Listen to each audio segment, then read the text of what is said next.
My son was actually 8 years old the first time that he was exposed to pornography. My son got a hold of my phone one night and he took it off to just play Minecraft and all the other things that 8-year-old boys do. But he also happened to click onto Google that night and search for girls. So he was shown some Google images that were enticing to him when he searched that in. So the next thing he searched for was naked girls.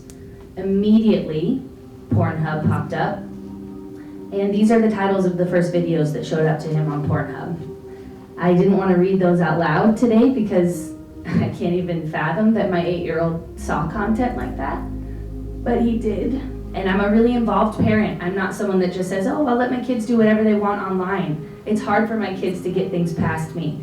And thankfully I looked at my search history that night, so I caught this with my son. I think there's so many kids, especially after the pandemic, who were stuck at home and had as much screen time as they wanted, and I think they saw a lot of porn. And I know that at my son's school, he's a 4th grader now, there's incidences at recess of kids saying they want to rape one another. There's little boys running around just saying, yes, daddy, yes, and all these things that you wouldn't know unless you saw it in graphic content. This is just pervasive everywhere, and it's affecting younger and younger children. If you're a parent, you understand this.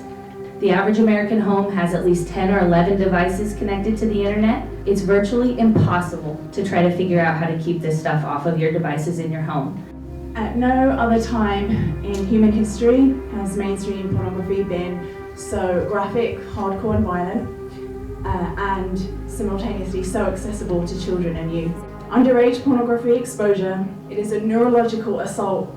Just some of the things that it leads to, that studies have shown: an erosion of willpower. It shrinks the part of the brain that's linked to decision making, anxiety, depression, shame.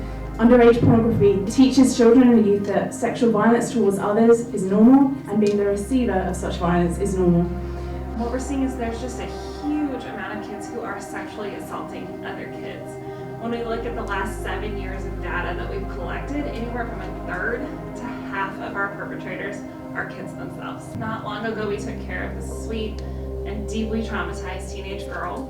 Her 14-year-old boyfriend had brutally raped her.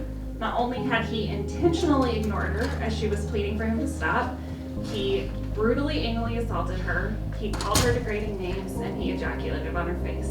This is a scene straight out of pornography. He is acting out what he is compulsively watching.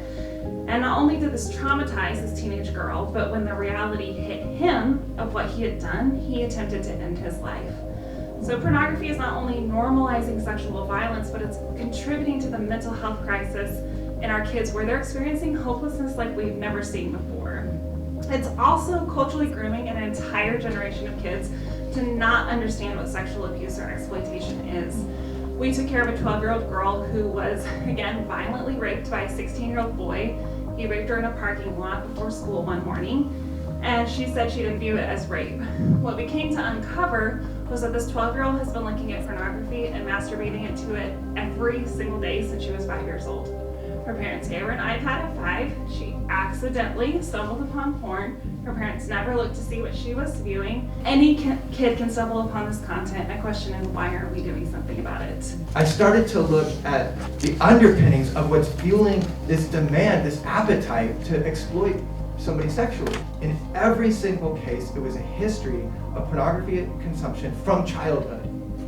And so we started to see that this really significant crisis of childhood exposure to pornography, and specifically that the internet is a city without walls. There are no protections for children online.